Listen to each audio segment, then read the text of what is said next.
Okay, let's be real for a second.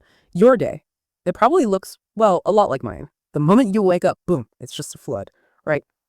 Emails, deadlines, social media, family stuff. It's a lot. Just constant pressure. Mm-hmm.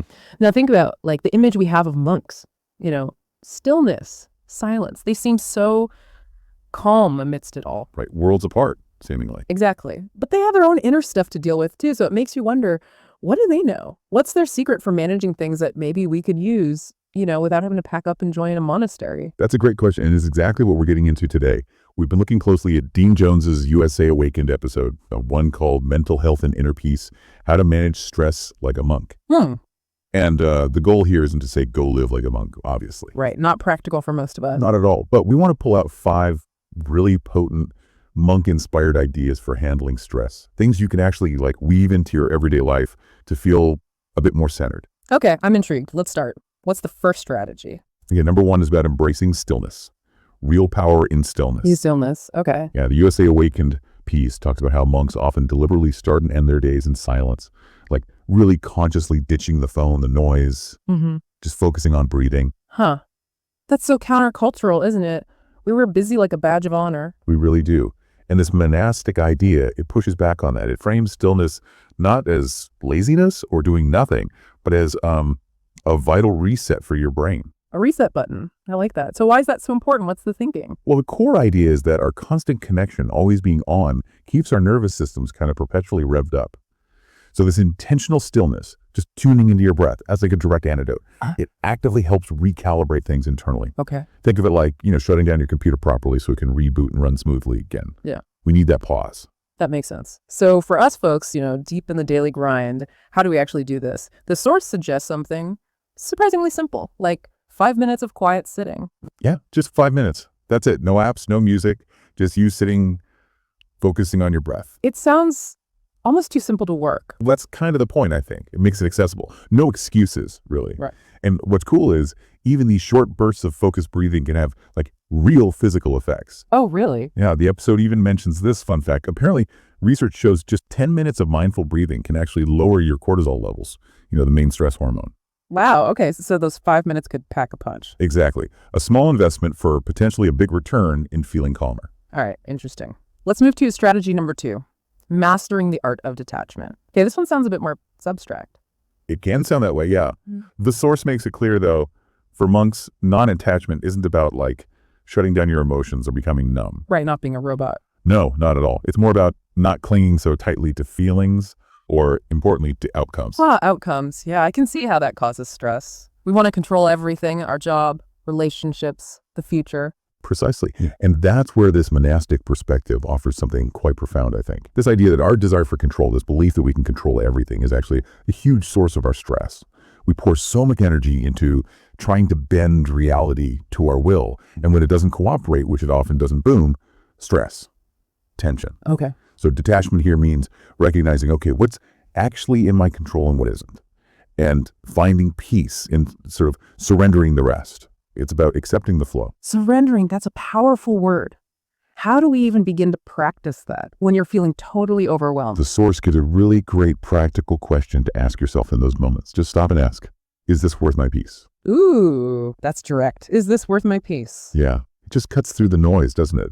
It forces you to evaluate. Is getting worked up about this thing I probably can't control worth sacrificing my inner calm? And the advice then is to shift your focus. Concentrate on what you can influence your mindset right now, how you choose to respond. Just taking a deep breath. Yeah. And consciously letting go of the need to dictate the rest. Shifting energy. Okay, I get that. It's subtle, but could make a big difference. All right, strategy 3, rituals over routines. Now, I kind of thought these were the same thing. A lot of people do. Yeah. But the USA Awakened episode draws a really interesting distinction. Think about it. Routines can become automatic, right? Maybe even boring, like brushing your teeth on autopilot. Totally. Don't even think about it. Exactly. But monastic rituals, like how they might greet the day or approach eating, they're filled with intention, with purpose, maybe even gratitude. Intention. And that's key for stress. Stress loves chaos, feeling overwhelmed. Rituals bring structure, mindfulness, and a sense of calm that kind of counteracts that chaos. So how does a ritual differ from just having a morning routine? It's about the quality of attention you bring to it, the conscious engagement. So the routine might be just making coffee, button, coffee, done. A ritual could be mindfully grinding the beans, smelling the aroma, really noticing the warmth of the cup, taking that first sip with a sense of appreciation.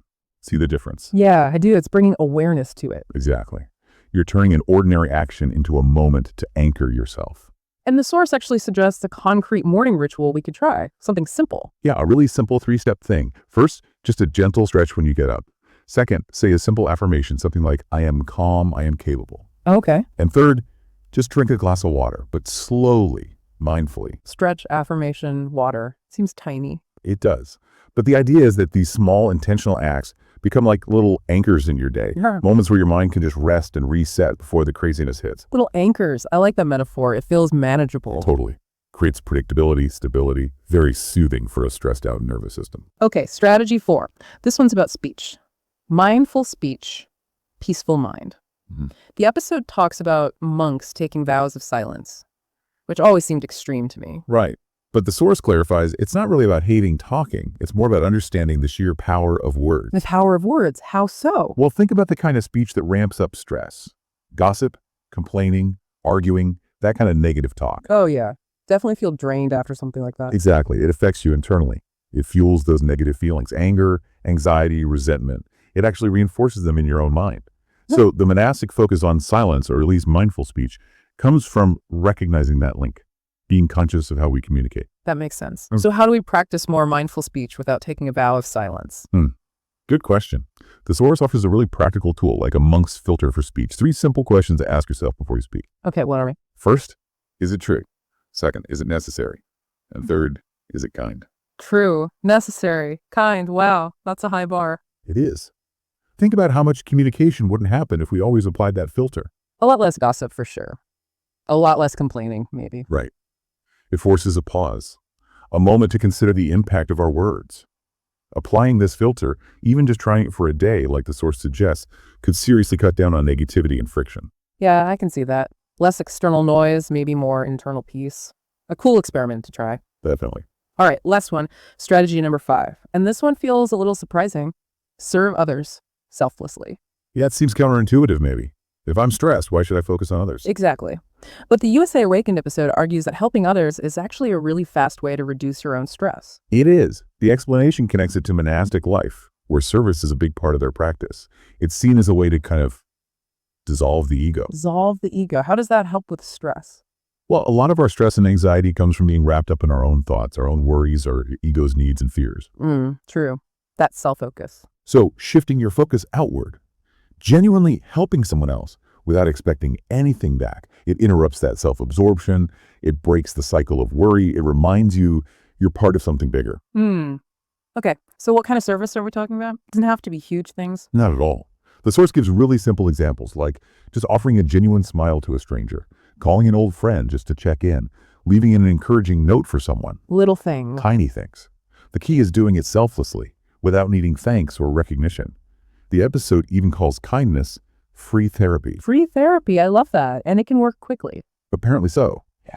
That shift in focus, that act of connection, can have a surprisingly immediate positive effect on your own mood and stress levels. That's a really lovely thought. It connects inner peace to how we interact with the world. It really does. It shows it's not just about navel-gazing, but also about positive action and connection. Okay, so let's just quickly recap those 5 strategies from Dean Jones's episode. We had embracing stillness, Practicing detachment, creating daily rituals, speaking mindfully. and serving others selflessly. That's them. What really strikes me is, like you said, these aren't massive life-altering changes. They're more like subtle shifts in perspective and daily action. Exactly. That's the core message, I think. Inner peace isn't some far-off goal you have to escape your life to find. It's about changing how you show up in your life, cultivating a different quality of presence, of intention. That feels much more achievable. Thank you for walking us through these. It's given me a lot to think about. My pleasure. It's powerful stuff. So thinking about these 5, stillness, detachment, rituals, mindful speech, service.